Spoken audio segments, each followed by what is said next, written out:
So, when I was talking this morning about the nature of insight and how it arises, and we don't do insight meditation and then samatha meditation or samatha and then insight.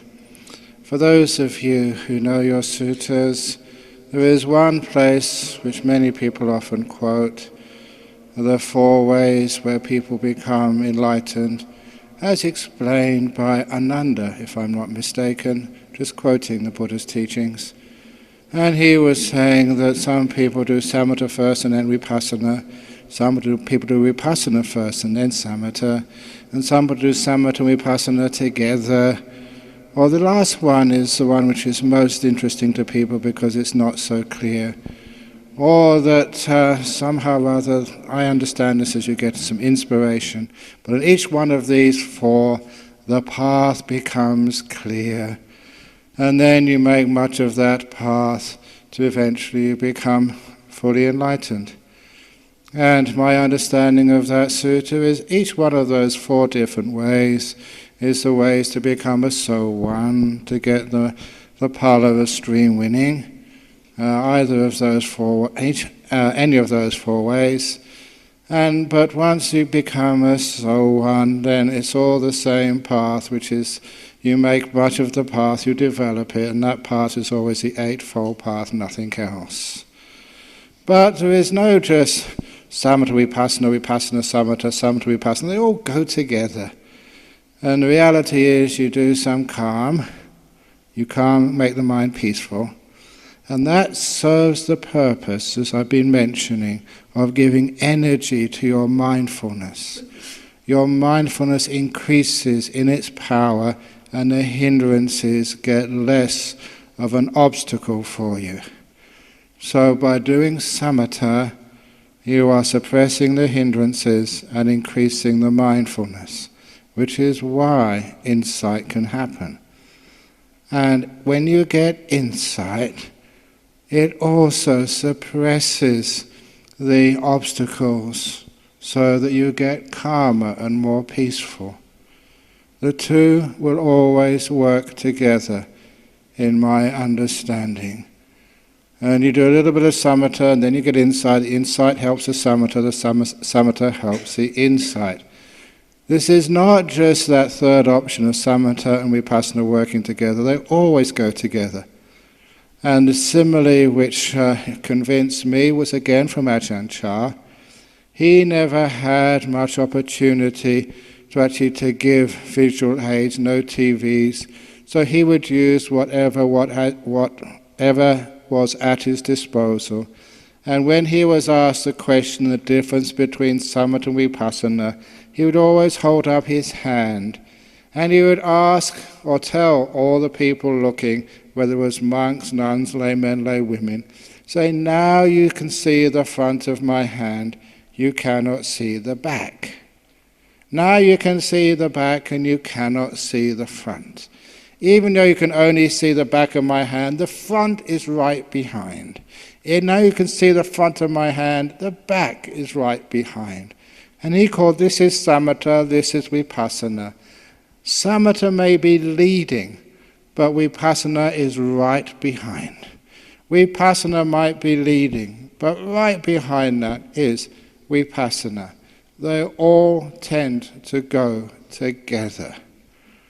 And you cannot separate the front of a hand from the back of a hand. And Ajahn Chah would say you cannot separate samatha from vipassana. They always go together. And you can tell how deep your samatha is by how much insight comes up, how you more understand the path and the nature of the Dhamma. The more calm you get, the more obvious the Dhamma is. And the same, the more insight which you get, the more calm you become. So, please be very careful with your mobile phones, because if they go off during a Dhamma talk, it's bad karma. Not for you, for your mobile phone, who I say in its next existence will be reborn as a parking meter in Colombo. The lowest form of life for technology. That's only a joke, but nevertheless. So please keep the mobile phones off. And that when you do those vipassana, you should be able to calm the mind down more. I know that many people think that the measure of your insight is how you can convince other people you know the Dhamma, just with ideas and with philosophies, and being able to give Dhamma talk too. That is not a measure of your insight. If you have insight, you should be able to become very peaceful in your meditation, because insight is the cause for calm, and the calm is the cause for insight. They always go together. So in the West, I developed my own simile for how samatha vipassana go together. And this was a simile some of you may have heard before, but every time I have a simile, it always changes slightly, every time. So there was a couple, a man and a woman, who lived together. He was called Sam Atta, and she was called Vipassana. And Sam Atta and Vipassana, the boy and the girl, they were really avid meditators. But they also had 2 dogs. One dog was called Metta, and the other dog was called Anapana. And one day after lunch, they decided to go for a walk up Samadhi mountain. They went up there in the afternoon. Sam went up there because it was so peaceful on top of Samadhi mountain, and he enjoyed stillness and quiet. His wife, Vipassana, she went up there because the view, you could see forever on top of Meditation Mountain. So she took her new camera, a very expensive Canon camera, not one of these iPhone cameras, a really professional camera, to take lots of insight views. And Metta the dog doesn't go up there for any purpose, just for the fun of it. And Anapana, that dog went up Meditation Mountain because the air was so clean and clear there. It made breathing so easy. So the 4 of them went up Meditation Mountain, Samadhi Mountain. When they got only halfway, it was already really peaceful and still, even halfway up Samadhi Mountain, that Sam was so happy with his progress. But he also had a pair of eyes and he could see the amazing view. His partner, Vi, she was making all these photographs, clicking here and clicking there, because even halfway up Meditation Mountain, wow, you could see a lot of Dhamma. Metta the dog, she was wagging her tail like dogs do when they're happy, because halfway up Meditation Mountain there was so much piti sukha. And as for Anapana, Anapana was so peaceful. The air was so beautiful up there, the breath which was so obvious to see. And when they got to the top of Meditation Mountain, at the top of Meditation Mountain, it was so incredibly still. Nothing moved. Sam enjoyed that incredible peace on top of Samadhi Mountain. But he too had his eyes, and he could see forever. The whole of samsara, as it was laid out in front of him, easy to see.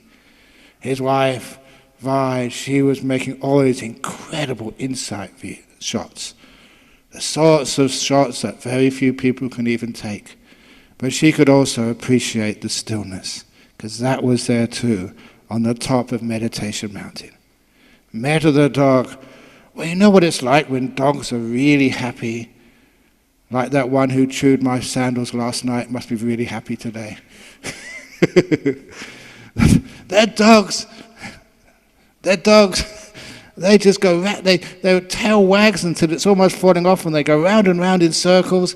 Metta the dog was so blissed out because the Piti Sukha on top of Meditation Mountain was indescribable. And as for Anapana disappeared, vanished. Because in a deep meditation, your breath vanishes. And that is my simile for samatha, vipassana, metta and anapana going up Meditation Mountain. They always go together. So, up to a point, and then the dog vanishes, anapana. So, samatha, vipassana do always go together. So please don't ask, which should I do first, which I should do next. They always happen together. And even I never mentioned on the problems of meditation, I should have mentioned this yesterday, if you do have a problem in meditation, an obstacle, for goodness sake, don't use your willpower. That is like the simile in the West of banging your head against a brick wall. You've got a brick wall in your meditation, you can't find any progress, bang, bang, bang. Your head is much softer than brick. The brick won't break, but your head might. So it's a stupid thing to do. But many people use willpower, endurance, to try and get through, or just dumb patience. Not wise patience, dumb patience. Keep on doing the same thing again and again and again, hoping you can break through. Instead, you use your insight, wisdom power. If you come across a brick wall in your meditation, just stand back and use your wisdom power. You will soon find the little way to the right, there's a door. A little way to the left, there's a ladder. You can go through or over that wall instead of just having a narrow view and just banging your head, willpower again and again on that obstacle. So just stand back. And I also mention things like Metta the dog is a great help. Whenever I come across an obstacle in meditation, well-worn path, how come it's not sort of happening? Often I just, a little bit of loving kindness, metta, just generate metta towards whatever I'm doing. And it's wonderful just how common that solves whatever problem I have in meditation. The kindness, the way I describe it in my books, opening the door of my heart to this moment, expecting nothing, asking for nothing, just opening up, because that usually pushes me through. A lot of time it's because I'm wanting something. Real loving kindness is not wanting anything. That's why I'm just going off on a tangent here. Sometimes people tell me, oh, please have a safe flight back to Australia, Ajahn Brahm. And I say, no, I'm not going to follow your orders. I'm not going to do what you tell me to do. If I want a safe flight, I will have it. If I don't, it's my choice. The same when you say, may all beings be happy and well. Some beings don't want to be happy and well. So you are ordering them what they should do. So these days, when I do loving kindness meditation, I say, may all beings be happy and well, if they want to. If they don't want to, I'll still be kind to you. It's a different type of metta, which is letting things be with kindness, rather than controlling them with kindness. So letting them be. So for me, when I do that type of metta, obstacles vanish straight away. So that's using some insight. Why is there a problem there? What's going on? So insight will always help your samatha.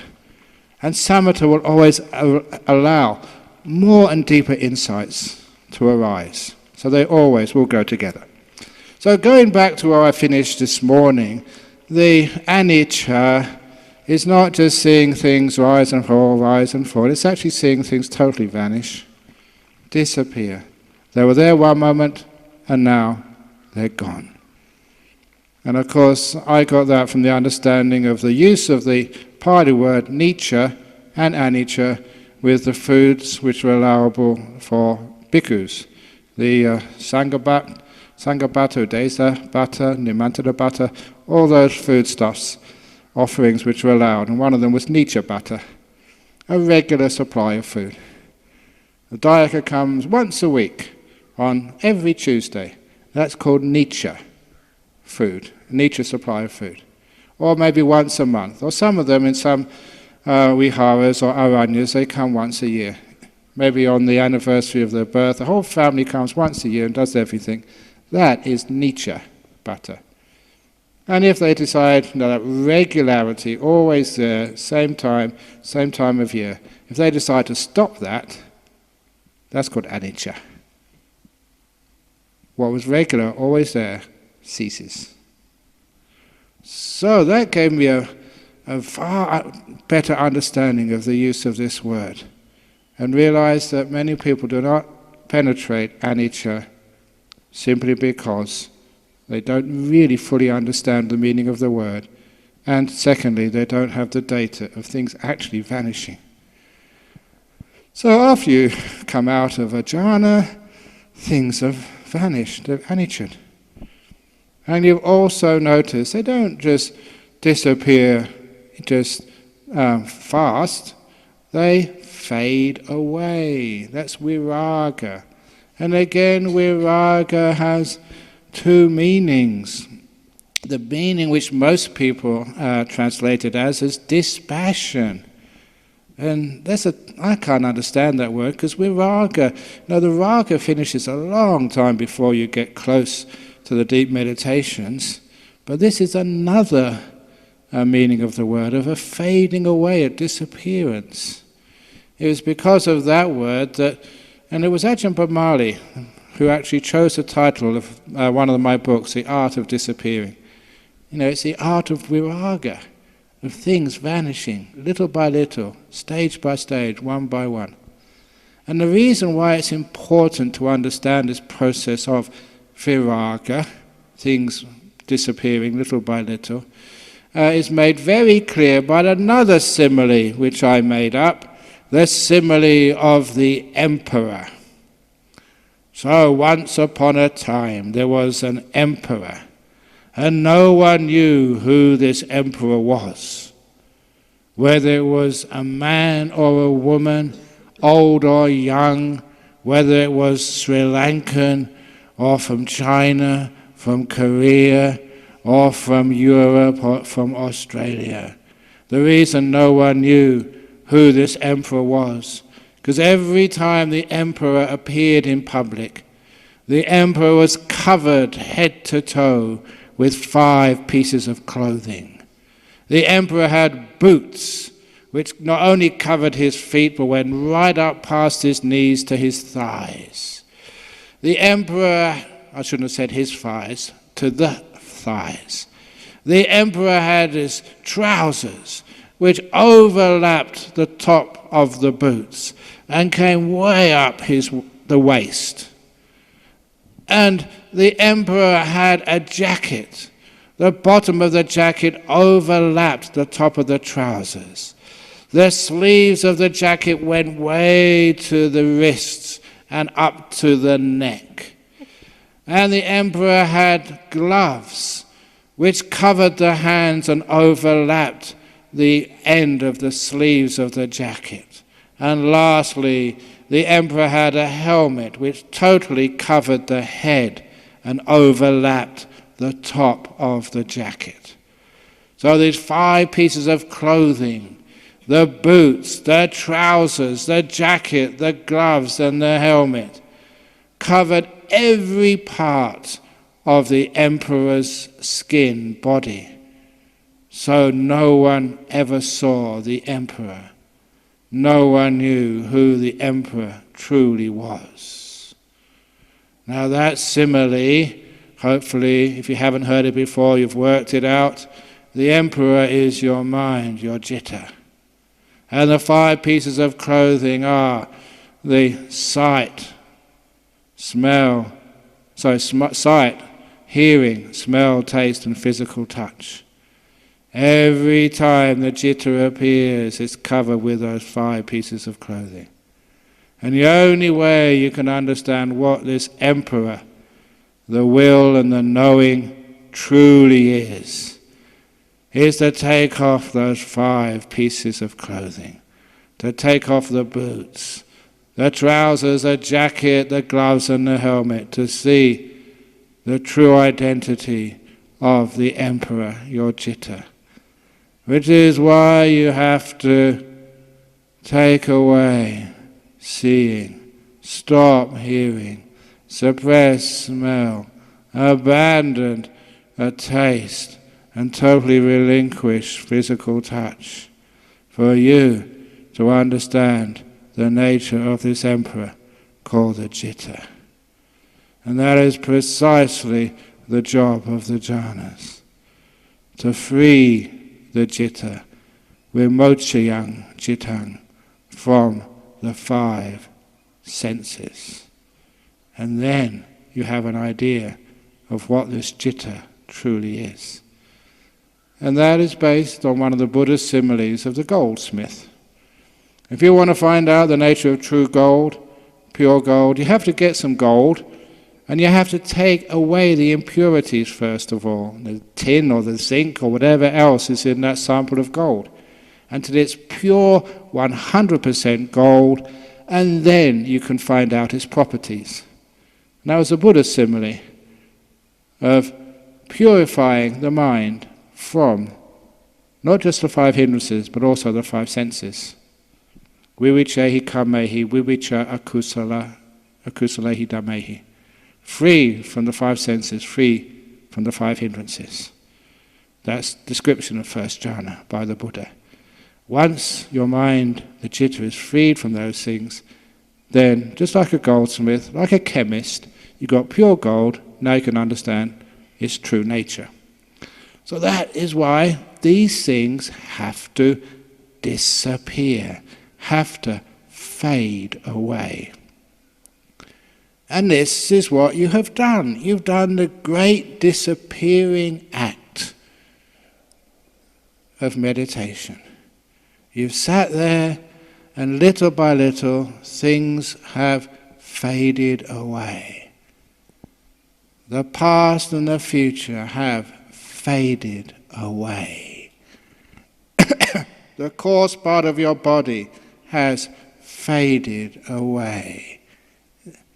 The seeing has faded away. Smell, taste has faded away. All you've got left is usually the seeing and just the experience of the breathing. And that soon fades away too, slowly. And when it's all faded away, then you've got the citta left.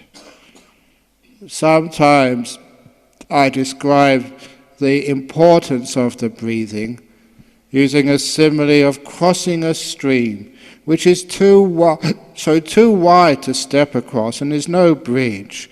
But there is a stepping stone, a rock, a flat rock in the middle of the stream.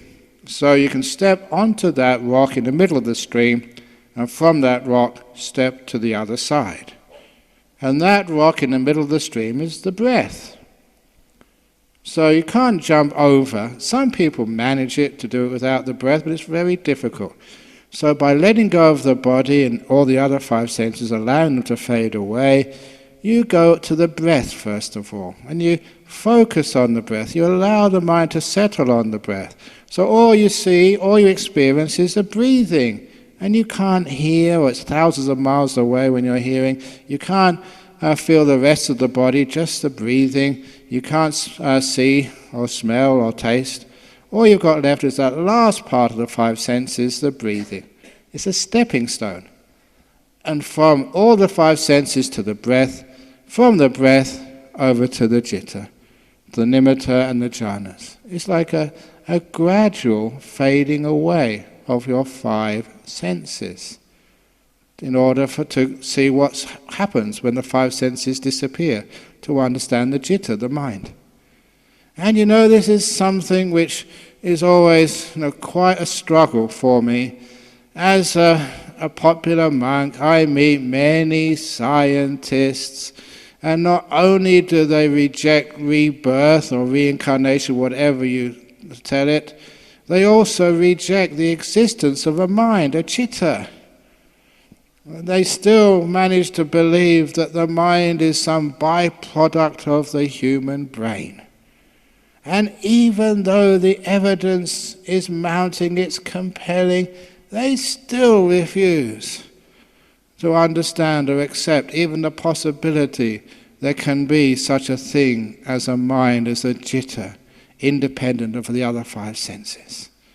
And that's why I love trying to teach these people some meditation, to get them to have an experience of all those 5 senses vanishing, fading away, and so they understand, yes, the citta is real, they experience it for themselves, and that will change a lot of how they feel about science. For those of you who may be Westerners, we live in an age of materialism, and I don't just mean materialism of worshipping stuff, but it's also a philosophy. Materialist philosophy means all there is stuff, 5 senses, body, and no mind at all. That is the age in which we live, both philosophically and also socially. And if we can somehow encourage more people to experience the citta, to get even nimittas or jhanas, then it'll be very clear from people's own experience that there's more to life than just stuff. And that will change a lot.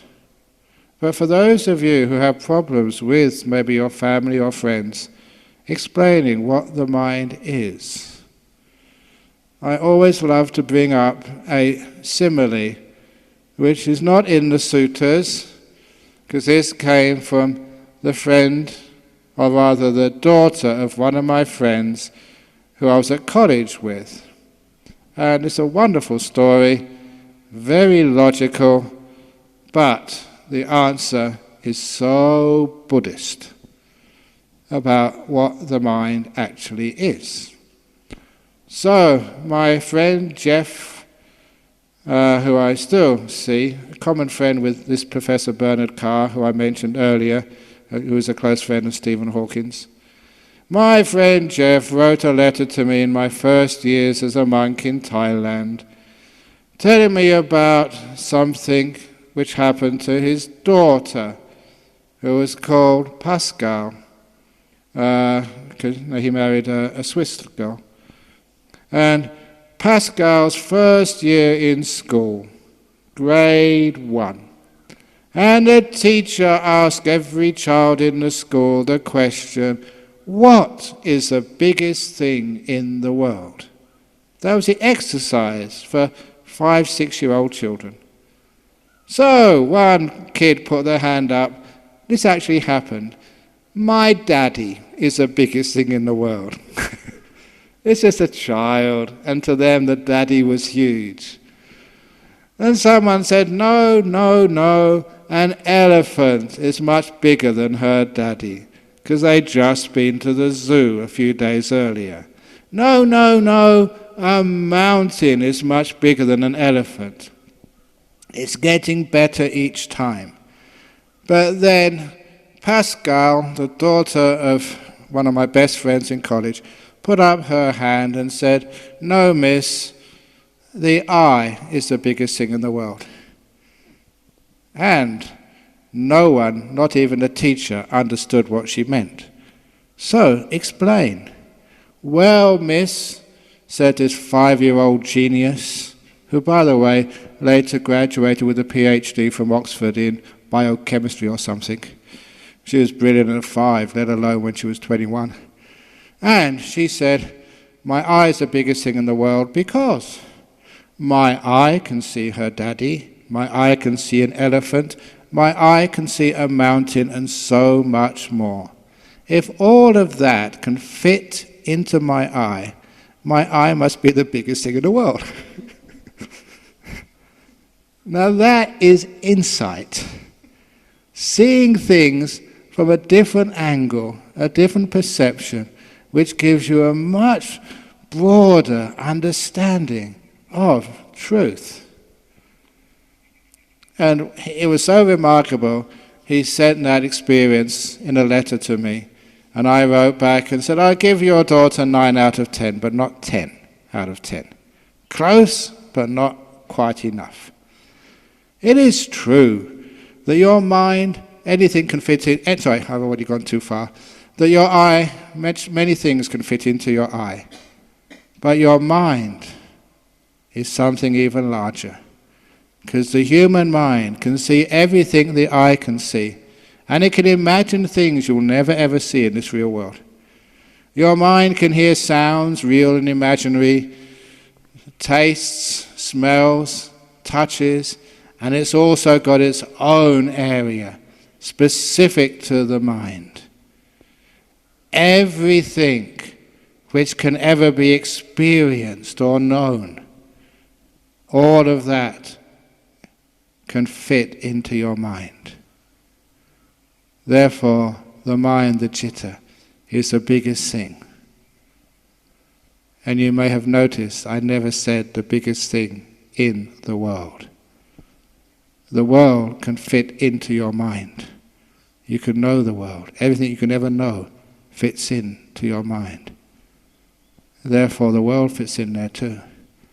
The biggest thing is the mind. Dhammapada, verse 1. So, when you understand the mind like that, it makes philosophy a lot more different. You get even more interesting insights. You understand the nature of this mind. And they can only verify that when things start to fade away. But, again, I thought I would give that 10 out of 10, but really, no, it's only 10 out of 11. There's further stuff to experience yet. Because many people stop there, and they think experiencing that mind is the end of the spiritual path. Union with God, united with Brahma, everything, all come to one magnificent point. But when you get to the deeper meditations, first jhana, sometimes you should be able to see what happens next with the Buddha's teachings, but it really helps to get another jhana, a second jhana, to realize the first is not the end.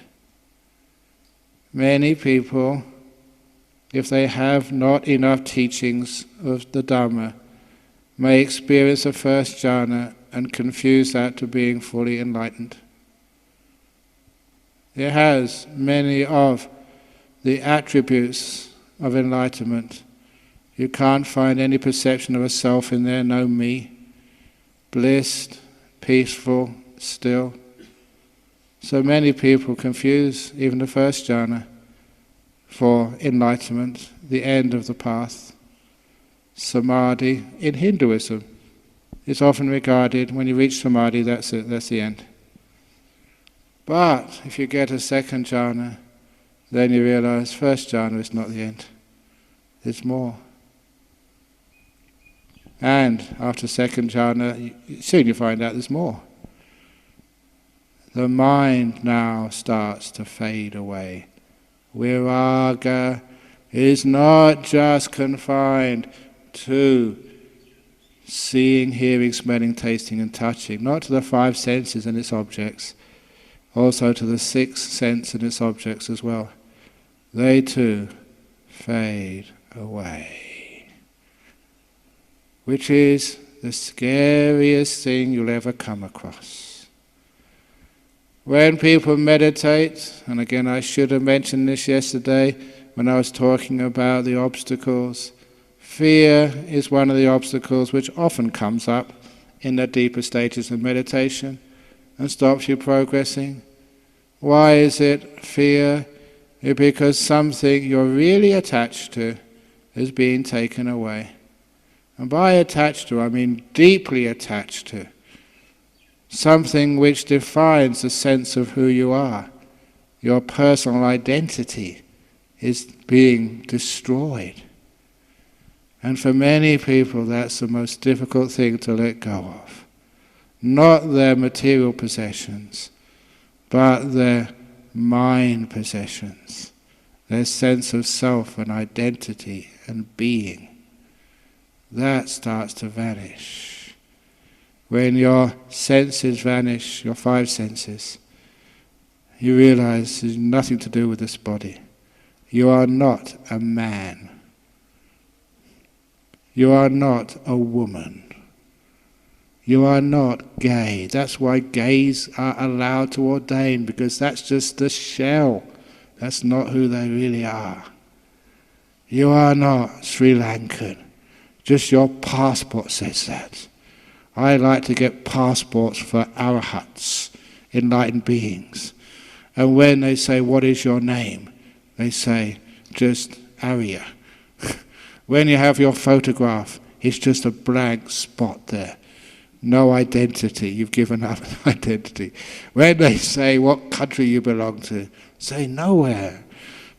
I am nowhere, no thing, nobody. In Australia, it's amazing where you see the most profound teachings in the most unexpected places. And this was on a t-shirt. A t-shirt worn by a young Australian man. And the t-shirt was teaching about anatta. Really profound teaching. On the top it said, what it says is, first thing, I am a nobody. The second line was, nobody is perfect. And the third line, therefore, I am perfect. I am a nobody. Nobody is perfect. Therefore, I am perfect. So if you want perfection, be a nobody. Anatta. Because nobody is perfect. Or like have great fun with talking about anatta to your friends in other religions. A year ago, I was about to go to Malaysia to teach a retreat. And a Christian friend, I always like having discussions, good discussions with people from other religions. But people from other religions sometimes try to get a bit cheeky with you and try to convert you. That's what they do, and they can't help themselves. Just like dogs go woof woof, some Christians go, believe in Jesus. They can't do anything else. That's just they go woof woof, meow meow, believe in Jesus. That's just who they are. So anyway, usually you just tolerate that. But this time he went one step further, and he said, Ajahn Brahm, you have to admit that nothing is greater than God. I said, yeah, I admit it. Absolutely true. I totally concur with you. Nothing, anatta, is much greater and higher than any being in this universe, especially God. Yes, nothing, anatta, is greater than God. He said, that's not what I meant, Ajahn Brahm. So that's what I meant. That's the greatest, nothing. That's why Ajahn Chah said, why? There's nothing. So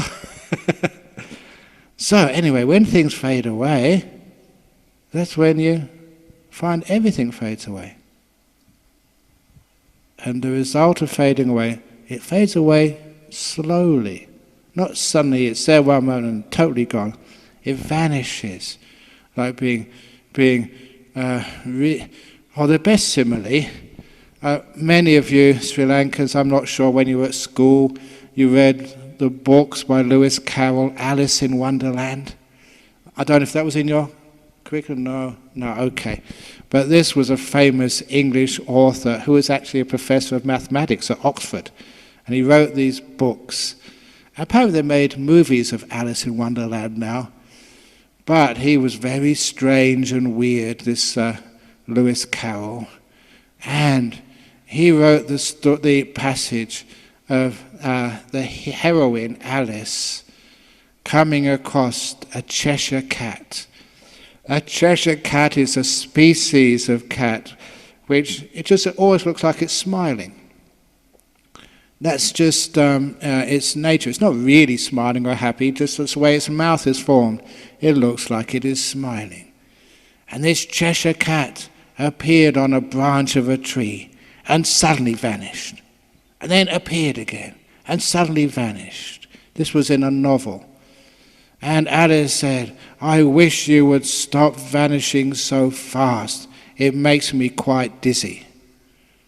And so the Cheshire cat, out of compassion, said, "Okay, I will vanish slowly." And the Cheshire cat vanished. First its tail vanished, then its paws and legs vanished, then its body vanished, only its head was there. Then its ears vanished, then its whiskers vanished, then its whole head vanished, leaving only the smile. And Alice said, "This is most curious. I have often seen a cat without a smile, but I've never seen a smile without a cat." It was very beautiful use of English, and I don't know whether you can translate into Sinhala or not.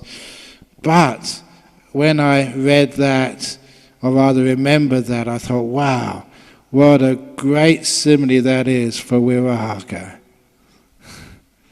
Things vanish. First of all, your whole body vanishes when you get into jhana, leaving only a smile, piti sukha, bliss of all the different jhanas, without a body. To me, that is a smile without a body, the smile without the cat. But then the smile vanishes too. Your citta starts to fade away, slowly. First jhana to second jhana to third jhana to fourth jhana. It is the greatest disappearing act in samsara. That you, the one who knows, or rather you think you're the one who knows, the one who does disappears first of all. Your will vanishes, allowing stillness to solidify. And when it's still, it vanishes. First of all, the body and the five senses vanish. Then the last movement of the mind, the vitaka vichara, vanishes. Then the piti vanishes. Then the sukha vanishes. The real stillness. And then, because the citta is totally still, that's all Vedana vanishing. And then, except the equanimity. And then, because it's so still, the mind, the citta, has to vanish. Stillness is the cause for disappearance. It vanishes. Little by little, stage by stage. The arupas, the great disappearing act of the citta. That's why it says that fourth jhana is the peak of mindfulness. The purity, perfection of mindfulness. Because after that, in the arupas, the mindfulness vanishes, it disappears. Slowly disappearing until cessation, nirodha. So, this is how we contemplate. From experience which not many people have. How to know anicca. Once is anicca, things vanishing, to see they vanish slowly because of stillness, and to see they cease, totally gone. That is how we practice insight. We don't think about it, we don't contemplate it, we experience it. And that is somebody asked me that in the questions, Kaya Patisangvedi. It's an idiom. It doesn't mean you feel it with your physical body. You experience it. You know it. You don't think about it, you don't believe it, you don't hear it and say, oh, that makes sense to me. It's right in front of you. You see it, you know it, you feel it, you smell it. It's experience, direct experience. And then afterwards, Patinissaga. What does Patinissaga mean? You let it all go. When you realize that nothing belongs to you, of course, you let it go. I don't know why some people get upset when their shoes get bitten by a dog and destroyed. They weren't my shoes anyway. They weren't even my feet. So what am I worried about? Someone will get me some more shoes if necessary. And anyway, I really think it's a plan. That was a plan by Venerable Metta Vihari, because it is one of the rules of aviation. You cannot go on an aircraft without shoes. They won't let you on. So I think he arranged that last night. So I didn't have any shoes, so I can't go back to Australia, so I have to stay in Sri Lanka for another couple of weeks. Was that true? No, he wouldn't do such things. But when people scold you, you stupid monk, that's not what the Buddha said, then who are they scolding? It's not me. I've been looking inside me for a long time. I can't find anything. So it's amazing. You can find somebody to blame and scold. You can see something I can't see. Who is there to scold? Who is there to praise? As I said the other day, if you receive any praise and blame, for goodness sake, imagine you're just like the lotus. They can pee on you, they can put Chanel No. 5 on you. It just all just flows off. I did say that simile, did I? Not here. Okay, I think maybe in interviews. Once here, I did, yeah. Okay, you must have been in jhana. Yeah. So yeah, that's how you do it, because you don't keep anything. There's nothing to keep it. Or an even better simile, when you understand how to let go, Patinissaga, through seeing anicca, seeing viraga, seeing nirodha. You know that sometimes people think, especially in the West, people come to meditate, they come to Buddhism trying to improve themselves, trying to be better human beings. Many lay people especially, they learn meditation so they can work harder at work and make more progress without getting stressed or without getting sick. Many people come to learn meditation to overcome things like cancers. And many people they try to learn meditation so they can become more peaceful human beings, wiser and more compassionate. You're trying to improve yourself, to lessen suffering and increase happiness in your life. And so realizing that that was a waste of time, there's no one in here to improve, that I developed a simile. And this was many, many years ago, before Google, the driverless bus simile. And I think you can get some of the old talks where I started talking about driverless bus. And it must have been psychic powers predicting the future, because now there are driverless buses. Google cars, I've seen them. So this was the simile of the driverless bus. Your life is like a bus journey. And you're sitting in your seat, and sometimes your life goes through some very happy, wonderful times. You're really enjoying yourself, and you tell your bus driver, the will, slow down, even stop. I want to enjoy this pleasant, enjoyable, fruitful moment. This retreat is wonderful. I'm getting so much. Its time is flowing too fast. Slow down and enjoy. And what does your bus driver do? He pushes his foot down on the accelerator and you speed out of the happy moments of your life. And other times you are having a lot of suffering, a lot of pain and frustration. And you ask your will, come on, get out of here. And sometimes you're really sick and you can't go to sleep at night. And the night goes on for so long. 1 hour is such a long time at night when you're sick. Why can't it speed up?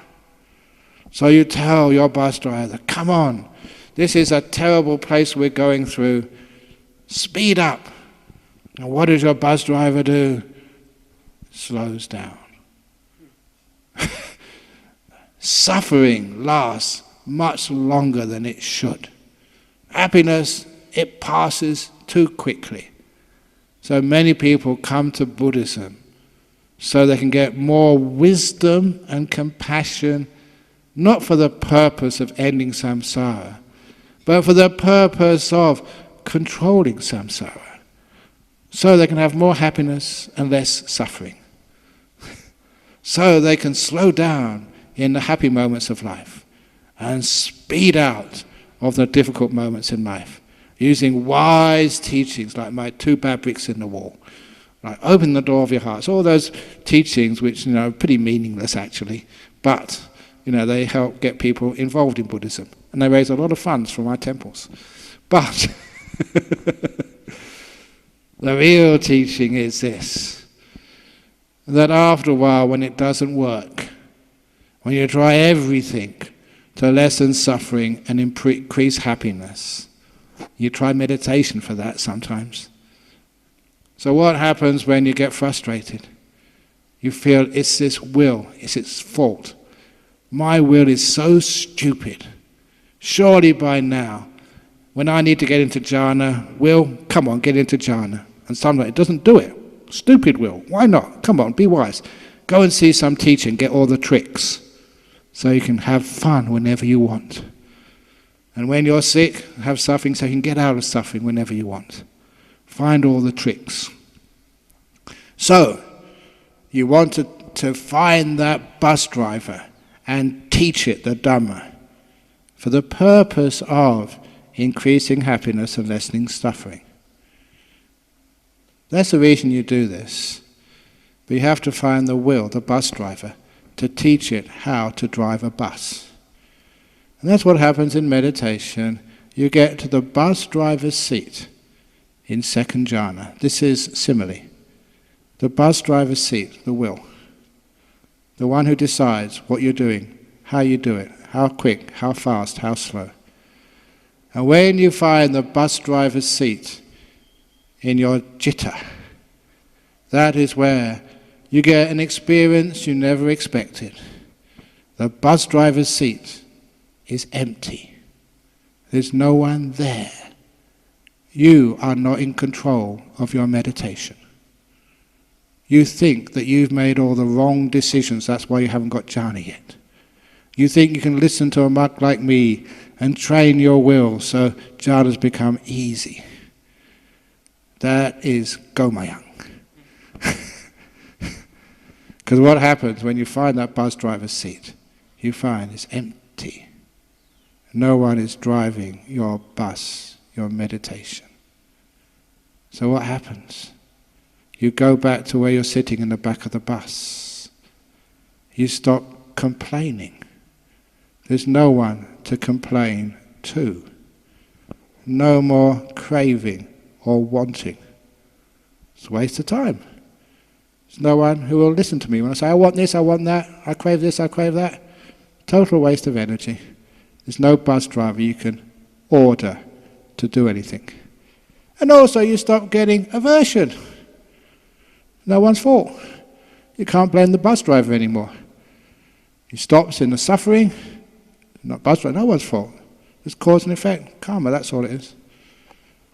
So you stop all wanting and all dislike. Peace at last.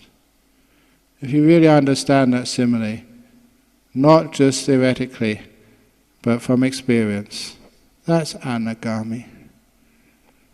No more craving, No more ill will. There's no one really to blame. There's no one to ask any favours from. No need to crave or desire. Waste of time. It's like asking a bus driver. It's asking the Google car, go faster, go slower. It's from like me travelling in an aircraft. Say, we're going over Indonesia, from Singapore back to Perth. Can you please go down? I want to see Borobudur from the sky. Pilot, can you please just do that for me? Would the pilot on Singapore Airlines do what I ask? It's a total waste of time. They'll probably arrest me when I get to Perth for interfering with the aircraft as a terrorist or something. I can't do anything. In fact, all I ever do when I go travelling, I just sit down and do absolutely nothing. You know what happens when you travel on an aircraft? I travel so much. You're just sitting there, doing nothing, and this flight attendant comes up and said, Ajahn Brahm, would you like some lunch? Would you like a cup of tea? I never press a button to call the flight attendant. They come to me. And that's exactly what happens in the path of the Eightfold Path. You're just sitting there on what I call these days Buddha air, and you're just sitting there, and then this wonderful flight attendant comes up and said, Sir, would you like first jhana? Okay. It comes to you. You never go chasing it. Later on in the flight, second jhana, third jhana, fourth jhana. Oh yeah, I'll take that. And sometimes they come up, special offerings. It's Chinese New Year today. Singapore Airlines, they give special gifts on Chinese New Year. So today, because it's Chinese New Year, we're giving psychic powers. Would you like some levitation, sir, or some reading people's minds? Or it just comes to you. Don't go seeking it. And then just before they land, they say, Sir, because you're a frequent flyer, stream winning. Oh yeah, I'll have that. And then non-returning. So, well, I can't say I want that because I disappeared the last time you gave me a gift. So on. But all these things come to you. You don't go chasing them. That's what happens when you realize the bus driver's seat is empty. All your will is a total, not just a waste of time, but a hindrance to your enlightenment. So for goodness sake, in the next meditation, because it's now 4 o'clock, just sit down there and shut up. Stop doing stuff. Stop wanting stuff. Stop thinking. Just sit there. Stop aspiring. Stop. Just like the Buddha said to Angulimala, stop. Angulimala understood. It wasn't just stop chasing. It wasn't just stop killing and breaking your precepts. It was much more profound than that. Stop. And then you're on Buddha air, and all these things will be delivered. Come to you, not you go to them. That is insight. And that is what happens, what's it called? The 13, 14, 15, 16 stages of Anapana. You just give up everything. You give up complaining. You give up wanting. Pati Nissaga. It's not you give up your stuff like your sandals or your robe. It's not material stuff. That's easy to give up. It's giving up the stuff in here. The controlling. The wanting. The knowing. Can you give that up? Can you give up bhavadanha? The craving to exist, to know. That happens. You can't give that up. It just fades away and ceases. You're on Buddha air and there's no destination. Just like MH370. You disappear and no one can find you. Thank you for listening. MH370 was the aircraft, Malaysian aircraft, which disappeared somewhere. No one's ever been able to find it, where it's gone. Must have entered Nibbana with everybody on board. Okay, thank you for listening. We now have interviews. That's correct? Okay, but have to finish the interviews by 5:30. And I know there's a lot of people always on the list, always wanting. So if you are on the interview, get there early. Please keep your questions concise so that you can give space for the next person to come, so many people can enjoy the interviews. It's not just time to hang out with Ajahn Brahm. You keep it sort of meaningful.